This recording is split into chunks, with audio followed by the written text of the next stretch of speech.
Tonight, breaking news, the market comeback after a wild ride on Wall Street. U.S. stock indexes rebounding from lows not seen since March 2020. At one point, your 401k may have been in a free fall. The Dow and S&P also in the green after briefly sinking into correction territory. Plus, the major crypto sell-off, wiping more than half of Bitcoin's value from its record high in November. What's leading to the market roller coaster? Also breaking tonight, ready to deploy? The Pentagon says it has put 8,500 U.S. troops on alert. NATO now sending ships and fighter jets to Eastern Europe as Russian troops continue to surround Ukraine with no resolution in sight. Police shooting tragedy. A New York City police officer killed and another fighting for his life. Investigators say the gunman used a gun with this extended magazine, which holds 40 bullets. Plus, Sarah Palin set to go on trial against the New York Times, but it was postponed at the last minute after she tested positive for COVID-19 again. The comments from the judge now raising eyebrows. Oil spill emergency. Peru now asking the international community for help as it cleans up 6,000 barrels of oil. The spill linked to that volcanic eruption in Tonga. Did that oil company fail to prevent an environmental crisis? The investigation now underway. And Adele apologizes. The singer now reaching out to her fans directly after postponing her Las Vegas residency, including the one fan who flew to Las Vegas after an Adele concert she was supposed to see in London was also canceled. Top story starts right now.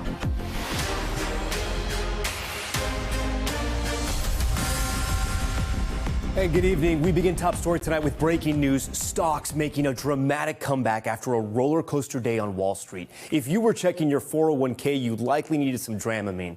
The Dow rallying from being down more than 1,100 points earlier in the day. You see it right there, closing up more than 99 points or 0.3%, the biggest one-day comeback since March 2020. It was the first time since the 2008 financial crisis that the Nasdaq had been down more than 4% and closed up. The S&P also closing in the green, but still on pace for its worst month in nearly 2 years. As the markets were getting rocked, everything from inflation to the potential invasion of Ukraine to stocks being overvalued was being blamed. But then a buying frenzy began just before the market closed.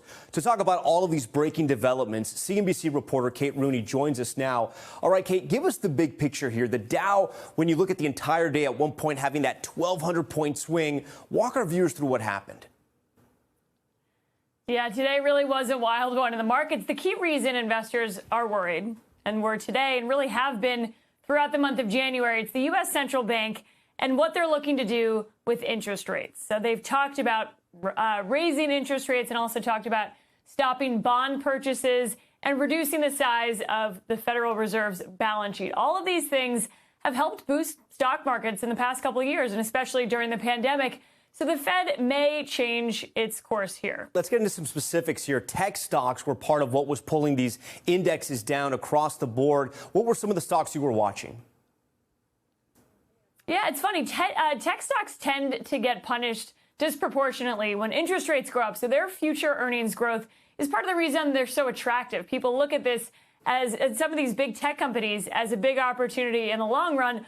But that growth is more expensive. If it's more expensive to borrow and interest rates are higher, it sort of eats into future growth. So a lot of the biggest stocks in the market happen to be tech names. So you think about Apple, you think about Microsoft, their declines can really have an outsized impact on the overall stock market. So if a name like Apple gets hurt, it really does hurt some of the broader indexes. So some investors ended up seeing an opportunity. They stepped in to buy some of the beaten down tech names, and if they saw that as a bargain, really, and stepped in and said, you know what, this might be oversold, and they came in to buy. So those are some of the big names. You've got Meta, which is formerly Facebook, Microsoft, Apple, and the big tech names really did see a big rebound. Netflix is another one to watch, though.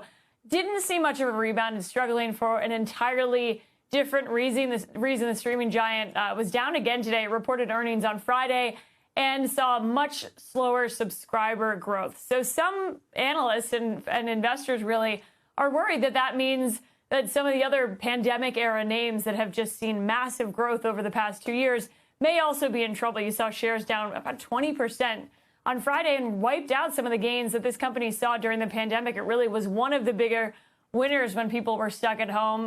Investors have been rotating out of some of those stay-at-home winners, as we call them, that have been seen as a little bit more expensive and have seen a big run-up. And Netflix is one of the names that really did not see much of a rebound. Peloton and Netflix having a rough quarter, both those companies. Let's talk about crypto now. Bitcoin bounced back a bit today, but what's driving that sell-off? Because they've also had a really rough time as the new year started. That's right. Yeah, Bitcoin and a lot of the bigger cryptocurrencies are suffering for some of the same reasons we talked about with investors leaving tech stocks. And investors in general right now are looking for safer investments. They're ditching some of the higher growth names.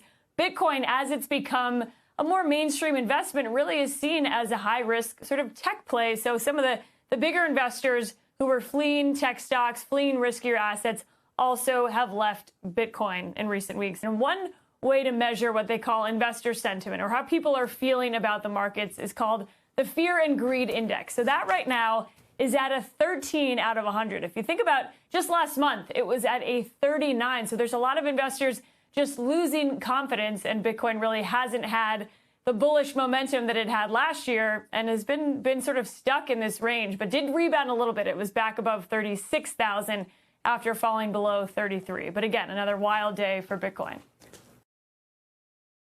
CNBC's Kate Rooney for us tonight. Kate, thank you. Now to the other major headline we're following, the escalating tensions on the border of Ukraine as the Pentagon put up to 8,500 troops on heightened alert for possible deployment to assist NATO forces. This as the State Department ordered family members of embassy employees to leave Kiev and issued a do not travel advisory for Ukraine. NBC News Chief Foreign Affairs correspondent Andrea Mitchell has the latest.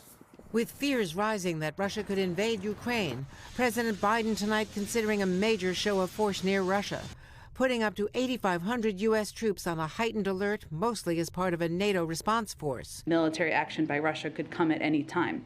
The president from Camp David this weekend, reviewing Pentagon proposals to move thousands of U.S. troops to NATO countries around Ukraine, fly bombers over the region, and send ships to the Black Sea. NATO also putting more troops on standby and sending additional fighter jets and warships. What this is about, though, is reassurance to our NATO allies. This afternoon, the president, after a secure video conference from the Situation Room with European allies, insisting they are united. I had a very, very, very good meeting, total unanimity with all the European leaders. But NATO is divided. Ukraine's closest neighbors pleading for help. But Germany stalling on the delivery of German-made artillery to Ukraine. France wanting the European Union, not the U.S., to lead talks with Russia. Russia denies it plans to invade, despite sending more troops and jets to Ukraine's borders. The U.S. now ordering embassy families and civilians to leave Ukraine on commercial flights while they can, and warning civilians not to travel to Ukraine or Russia. Upsetting Ukraine's government, which called those moves excessively cautious and premature. But U.S. intelligence also warns Russia could justify invading by toppling Ukraine's president and installing a puppet government answering to Moscow. There are a whole series of other actions that they've taken in the past and are preparing to take potentially in Ukraine. And it's important they be put on notice. All right, Andrea Mitchell joins us now live from Washington. Andrea, so much of today was talked about what can the U.S. military do, but the U.S. also has other options, correct?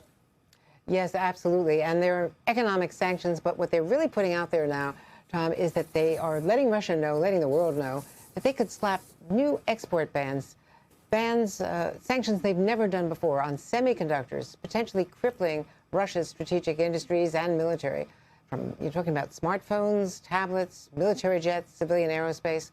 They could really, really cripple the economy, the industrial sector of Russia. The art of economic warfare there. All right, Andrea Mitchell for us. Andrea, great to have you on Top Story tonight. We want to get right to Stephen Pfeiffer. He's a William Perry Fellow at Stanford, but more importantly, a former ambassador to Ukraine. Stephen, have you seen a clear policy from the U.S. yet? Because it's tough to understand what the U.S. is doing right now. Today, Press Secretary Jen Psaki punted to Pentagon Press Secretary John Kirby, who at one point said this about our troops getting involved. This is about adding capabilities to the eastern flank of NATO if and when they want it, Nicole. Again, we're not deploying troops right now, but if and when they want additional capabilities so that if they do need to defend themselves, we as an alliance will be defending each other. That's what this is about. Now, we hope it doesn't come to that, of course, but if Mr. Putin has designs beyond Ukraine, if he intends to threaten the NATO alliance, we want to make sure that we're doing everything we can to make sure that can't happen, and that the alliance and our alliance partners can defend themselves. All right, John Kirby there. So can you explain the current U.S. strategy? Well, I think what you see is you've seen a Russian military buildup continue around Ukraine. The new thing last week was you began to see Russian forces deploy into Belarus, from which they pose a threat to Ukraine from the north, but also that puts those Russian forces much closer to Poland, Lithuania, Estonia, and Latvia, key American allies and members of NATO. So I believe what the Pentagon and the president are getting ready to do is to deploy some additional American forces to those countries. And that would serve two purposes. One, to assure those countries that the United States is invested in their defense as they are members of the NATO alliance, but also to signal Moscow that it should be very careful and not miscalculate that any incursion into NATO territory would in fact be met by an American and NATO defense response. So let's talk about this, because Ukraine is not a part of NATO. Does NATO have any responsibility to protect it from a Russian invasion? And how does NATO decide when to confront Russia if that happens?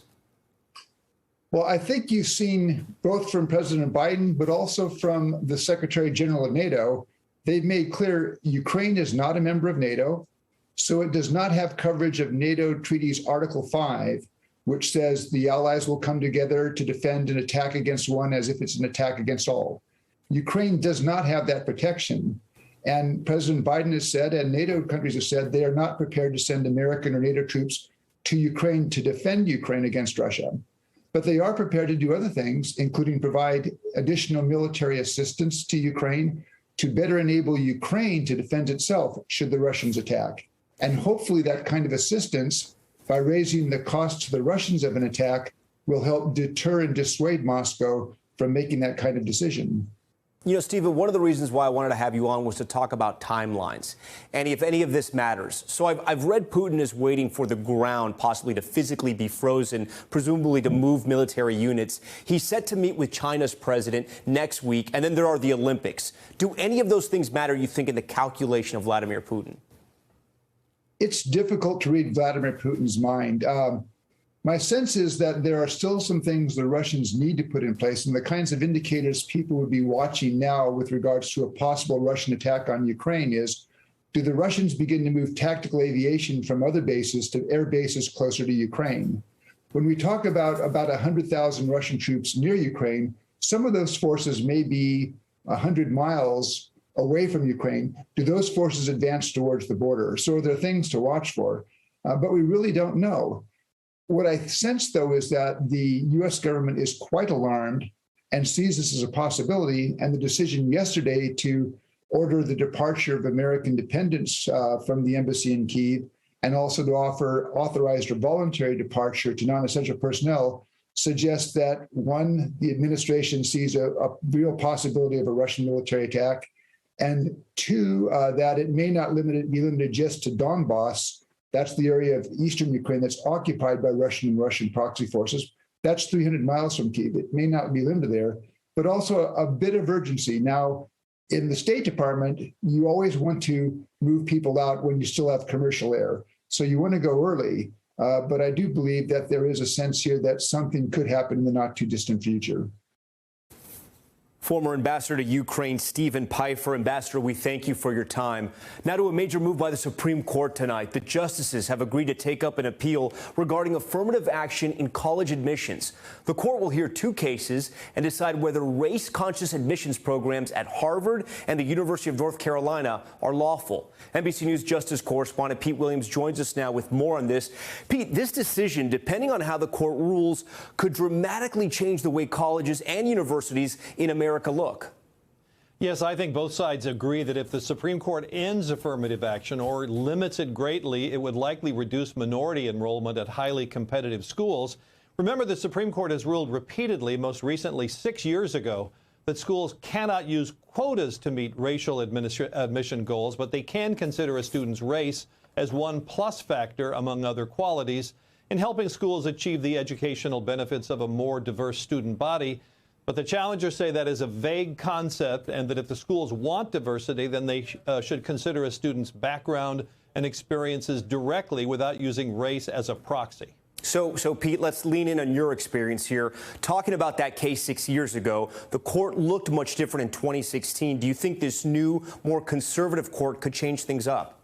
Yes, I think that'll make all the difference. Two of the justices who ruled in favor of affirmative action in the past, Anthony Kennedy and Ruth Bader Ginsburg, are gone, succeeded by Trump appointees Brett Kavanaugh and Amy Coney Barrett. Now, they haven't written much about affirmative action as lower court judges, so we don't know their views very well, but I think it's likely to say they'll be more skeptical than Kennedy and Ginsburg were. You know, Pete, finally, a few of our esteemed Supreme Court justices, actually more than a few, attended Harvard. I'm curious, will that be addressed in any way?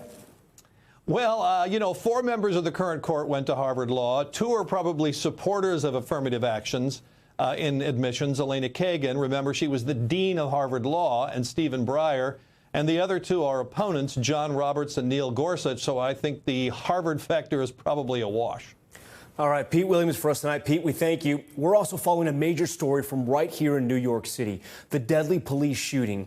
Police say the man who was wounded when he fatally shot one officer and injured another on Friday has died. Hundreds gathering this weekend to honor the fallen officer. This all comes as a spike in violent crime hit several major American cities. Stephanie Gosk reports. The new year is already off to a heartbreaking start for New York City's finest. 5 NYPD officers shot so far. We're going to get trigger pullers off the streets and guns out of their hands. Friday, 22-year-old rookie Jason Rivera was killed. His partner, Wilbert Mora, gravely wounded when they responded to a domestic disturbance call. Police say LaShawn McNeil opened fire using an illegal handgun with an extended magazine capable of holding 40 rounds. Hundreds gathered to honor Rivera on Sunday. But it isn't just in New York. In Houston, a deputy was shot and killed during a traffic stop. And in D.C., police were responding to a man acting suspiciously when he started shooting, injuring one officer. Have you ever seen violence against police officers at this level in your career? I have not. I've worked 36 years in law enforcement, and I can tell you that this is the worst I've ever seen it. Last year, over 300 police officers were shot nationwide, 63 killed. We see all of this rhetoric, all of these attacks, these dehumanizing of law enforcement is really eroding the respect for our profession. The violence against police comes as major American cities struggle with violent crime. Homicides nationwide surged nearly 30% in 2020. And while some cities saw homicides drop back down last year, at least 15 cities broke their all-time records in 2021, including Milwaukee, Austin, Tucson, and Philadelphia, which had its highest murder total in over 30 years. In New York, Mayor Eric Adams was elected on a promise to fight crime. We will not surrender our city to the violent few. Now battling a threat against the crime fighters he's relying on. Officer Rivera's funeral will be held here at St. Patrick's Cathedral on Friday. His partner, Officer Mora, is in an ICU tonight fighting for his life. Tom? Stephanie Gosk. In Minnesota tonight, the trial for 3 former police officers charged in the death of George Floyd now underway. The men accused of violating Floyd's civil rights by failing to intervene as Derek Chauvin kneeled on Floyd's neck, then failing to administer aid once Floyd stopped breathing. NBC's Megan Fitzgerald is outside the courthouse in St. Paul. Tonight, the 3 former Minneapolis police officers accused of failing to intervene as Derek Chauvin kneeled on George Floyd's neck for more than 9 minutes are now standing trial in their own federal case. With the prosecution arguing their inaction on the day of Floyd's death amounted to a violation of his civil rights. They watched as Mr. Floyd suffered a slow and agonizing death, prosecutor Samantha Truppel said in her opening statement, and, quote, didn't lift a finger. J. Alexander King and Tu Tao are charged with failing to intervene as Floyd struggled to breathe under the weight of Chauvin's knee. He's talking, so he's fine. All 3 officers are charged with failing to provide Floyd with medical aid, a duty that all police officers have by law. These 3 CPR-trained officers stood as Chauvin killed a man slowly in front of their eyes. They chose not to save Mr. Floyd, the prosecution said. The defense arguing that Chauvin, the most experienced officer on the scene, was the one calling the shots, and that their clients were not properly trained. They pled not guilty to all charges. You roll him on the side. Chauvin was convicted for Floyd's murder last spring and is currently serving a 22.5-year prison sentence. He has already pled guilty to federal charges of violating Floyd's civil rights. But with Chauvin's fate already sealed, the outcome of this trial could have major ramifications on how police are held accountable. Make no mistake that these charges are breaking new ground, because this is presenting a question, and it's an important question, of not only should officers refrain from killing people, like the situation with George Floyd, but do they have the duty to prevent other officers from doing so? And that is something that really does matter in real life. And we could get the answer to that question in this trial. Megan Fitzgerald joins us now from outside the courthouse in St. Paul. Megan, Derek Chauvin, of course, declined to take the stand in his criminal trial. Could we see these three officers testify? Well, Tom, according to reporters inside the courtroom, Thomas Lane is expected to take the witness stand in his own defense, but it's still unclear if those other two officers will do the same. Tom? Megan Fitzgerald from St. Paul tonight. Megan, thank you. Next tonight, to kind of a bizarre story. Cities across the U.S. are seeing a dramatic rise in carjackings. Police warning to be extra vigilant of your surroundings. NBC's Gabe Gutierrez has more. 5-6 and Broadway. This NYPD body camera video from earlier this month shows a brazen carjacking in broad daylight in Midtown Manhattan. The suspect plowed into parked cars as police tried to stop him. In a separate incident, a 14-year-old suspect was just arrested for this carjacking weeks ago, a particular crime that in New York City surged 55% last year. Also in 2021, Philadelphia saw an 85% jump. A congresswoman's car was recently swiped in broad daylight there. So far this year, the city's already reported more than 100 carjackings. Carjackers have been utilizing a bump and run technique, where the perpetrators initiate the carjacking by tapping your vehicle with their vehicle. In Washington, D.C., a council candidate was carjacked earlier this month. As soon as I came out, the vehicle was instantly in my face and guns were pointed in my face. In Minneapolis, 655 carjackings last year. In Cleveland, 433. On New Year's Eve, Shane Bartek was killed during one. Mostly Shane wanted to be remembered as someone who cared. Police stress you should know what the carjacking hotspots are: residential driveways, gas stations while drivers fill up their cars, ATMs, and streets with poor lighting.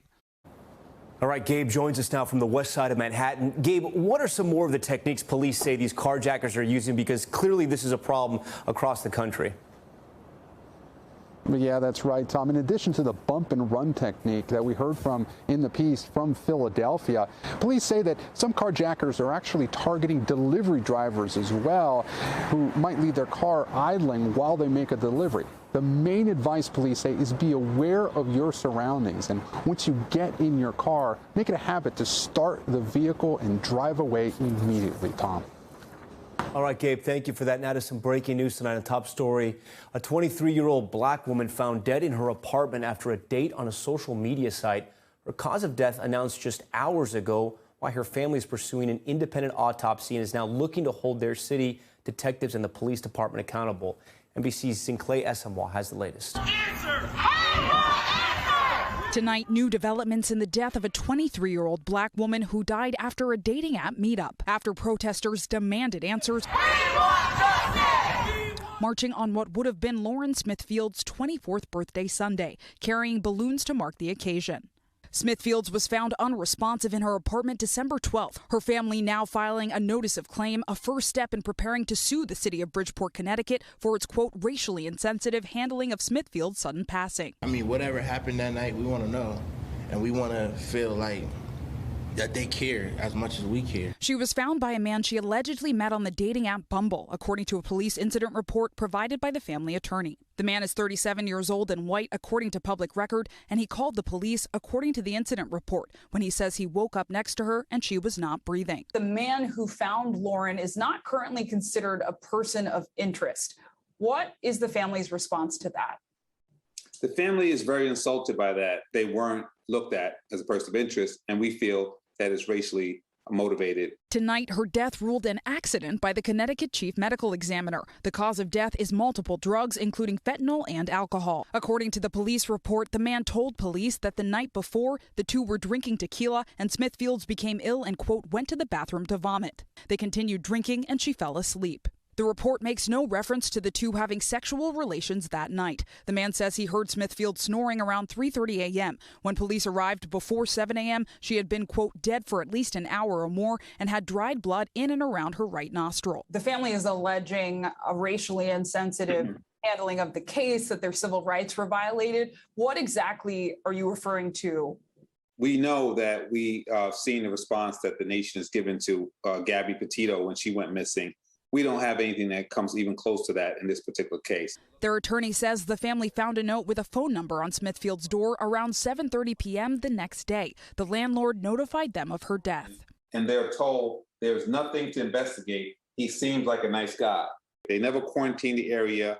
They never collected anything of value. Instead, according to the notice of claim, the family found their own evidence, including blood-stained sheets and, quote, a pill used as a sedative and a used condom. The Bridgeport police did not comment on the specific allegations made by the family, but in a statement said in part, the investigation remains open and active. And the department offers its sincerest condolences to the family and friends of Miss Lauren Smithfields. Oh, I never get to touch her again. It's deplorable how they treated us. I see her in everything I do.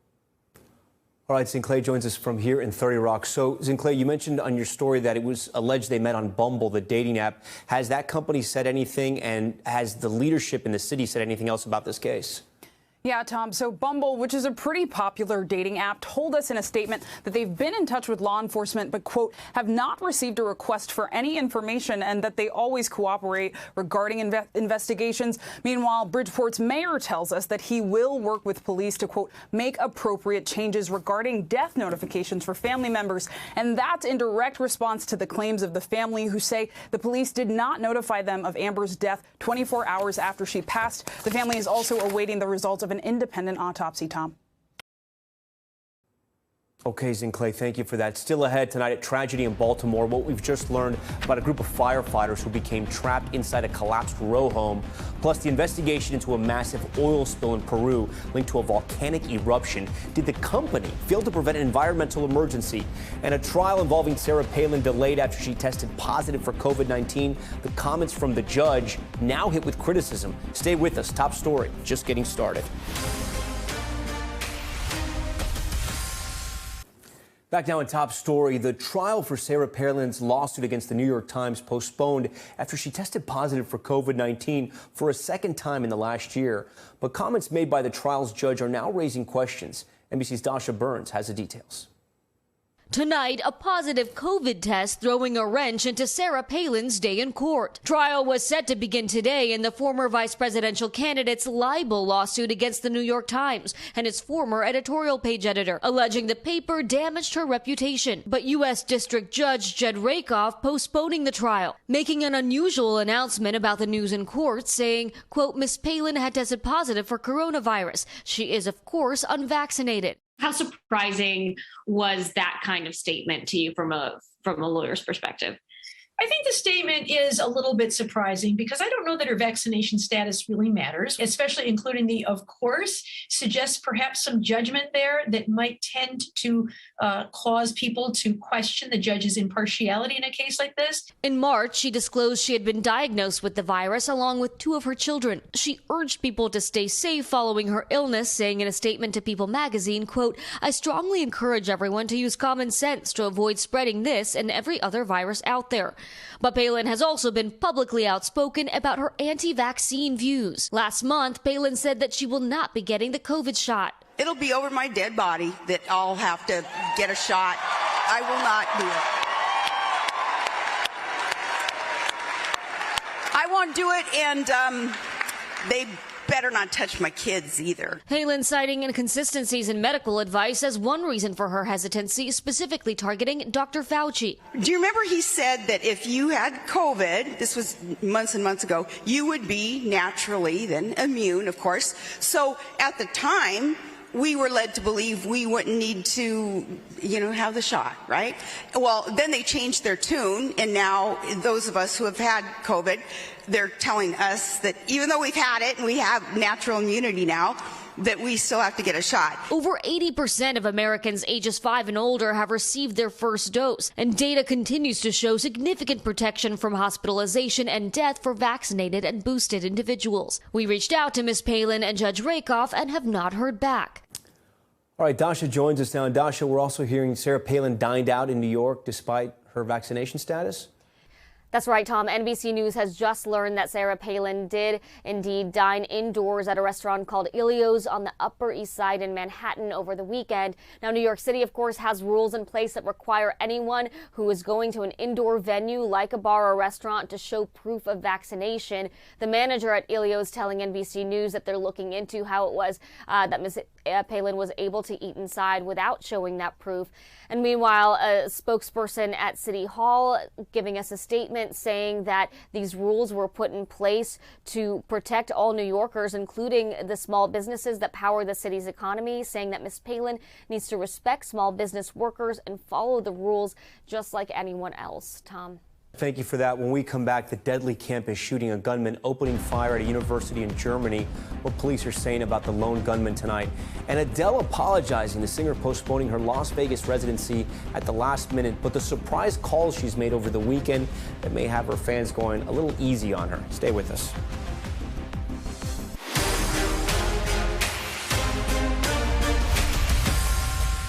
Back now with Top Stories newsfeed, and we begin with a murder mystery in Milwaukee. Police say they were responding to a welfare check when they found 6 adults dead inside of a home. It appears all the victims were shot, but autopsies are being performed. Authorities say they have no motive or suspects at this time, but do not believe there is a threat to the public. At least 3 firefighters have died after a row home collapsed in Baltimore. The crews were responding to a fire at a vacant building when it gave way, trapping them under piles of debris. A 4th firefighter remains in critical condition. The cause of that fire is now under investigation. President Biden caught on a hot mic today making a vulgar comment about a Fox News reporter. Take a listen. More inflation. What a stupid son of a bitch. Yeah, you heard it right there. The insult came after Fox News White House correspondent Peter Doocy asked the president if he thinks inflation is a, quote, political liability in the midterms. The comment was cut from the White House feed but was audible on C-SPAN's stream. The White House has not yet responded. All right, now to the wildfire burning near Big Sur, California. The fire growing to more than 700 acres over the weekend, forcing evacuations and shutting down part of the state's historic Pacific Coast Highway in both directions.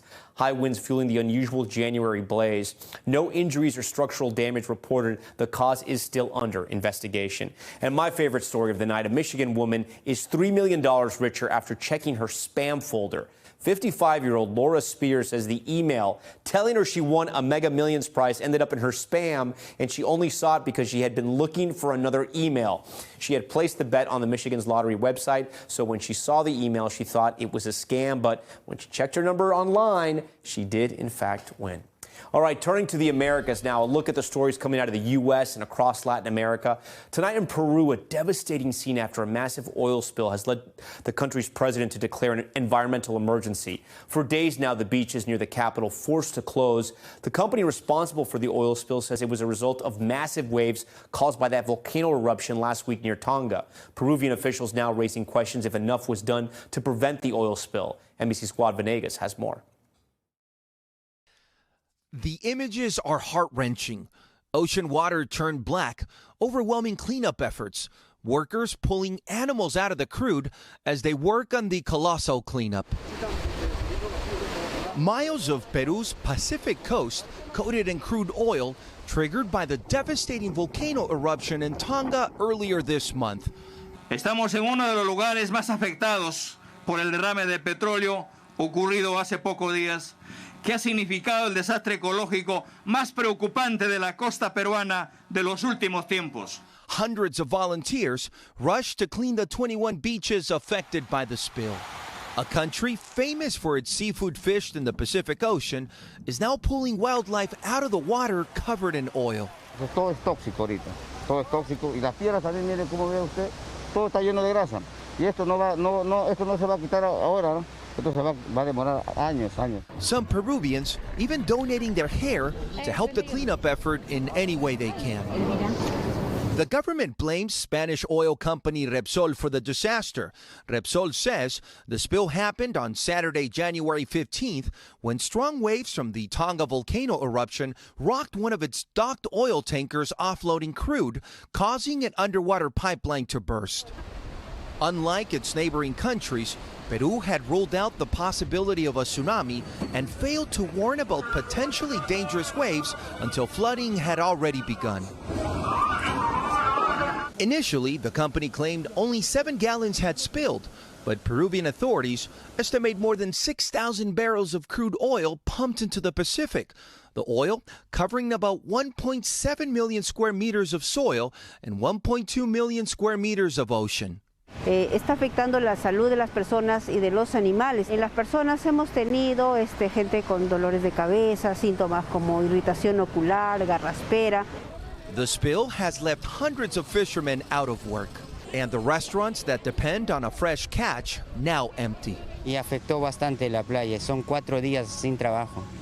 Y realmente la economía, y encima los afectó la pandemia, y ahora viene el petróleo. Y no sé qué hacer. An impact hard to determine as the cleanup is still underway. Guad Venegas, NBC News. All right, now to top stories global watch. We begin with the deadly shooting at a university in Germany. Authorities say an 18-year-old student opened fire inside a lecture hall at Heidelberg University, south of Frankfurt. At least one person killed, several others wounded. The gunman also dying by suicide. Police say the suspect is a German citizen with no known police record, but did have a history of mental health issues. A second journalist has been killed in Tijuana, Mexico in less than a week. Lourdes Maldonado was found shot to death inside her car. In 2019, at a news conference, she told Mexico's president that she feared for her life amid a years-long labor dispute with politician Jaime Bonilla. Maldonado had recently said she won the legal fight against the media company Bonilla owned following 9 years of litigation. She's the third journalist killed in Mexico just this month. And a mega iceberg has dumped 152 billion tons of fresh water into the ocean. The iceberg, which was half the size of Connecticut and the 6th largest on record, broke off its ice shelf in 2017.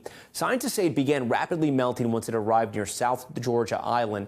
In about 3 months, it has released enough water to fill 61 Olympic swimming pools, which potentially damage the island's rich ecosystem. All right, back here at home, the chart-topping singer making headlines for what she's doing offstage. Adele offering a tearful apology to fans last week after postponing the start of her Vegas residency just hours before opening night. Tonight, the pop star calling fans scheduled to attend the concert with the promise of a lifetime. Joe Fryer has more.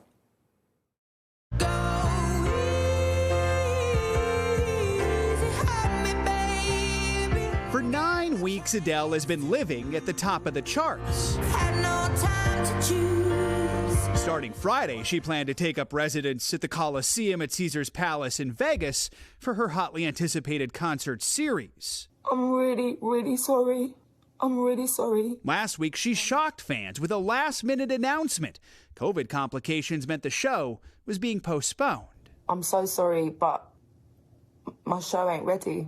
Eleni Sabrakis has been trying to see Adele in concert for years, including 2017, when she flew to London, only to find out Adele was canceling her final performance there. And the Uber driver's name was Adele. And I was like, okay, this is the universe literally laughing in my face. This isn't building us. When she got tickets to Adele's Vegas residency for Christmas, it finally felt like the laughing would stop. And then we fly to Vegas and she cancels her show again. These were Golden Circle tickets. She made a TikTok about her experience that went viral and caught the attention of someone on Adele's team. She was like, no, we loved it. And you know who else loved it? And like turns around her phone and it's Adele on FaceTime. I love you. I'm sorry. I love you. I just FaceTimed Adele. Adele promised to fly Eleni back to Vegas and bring her on stage once the show is rescheduled. Oh my God, it turns out that Adele canceling her show was the best thing that ever happened to me. Across the weekend, Adele surprised a number of fans with messages and calls. Oh my gosh, hi. Including Dominic Crisanino, who spoke with us from the airport before leaving town. He says what happened in Vegas certainly won't be staying there. Now I have this amazing story that I'll carry for the rest of my life. Thanks so much for watching Top Story. I'm Tom Llamas in New York. I'll see you right back here tomorrow. Good night.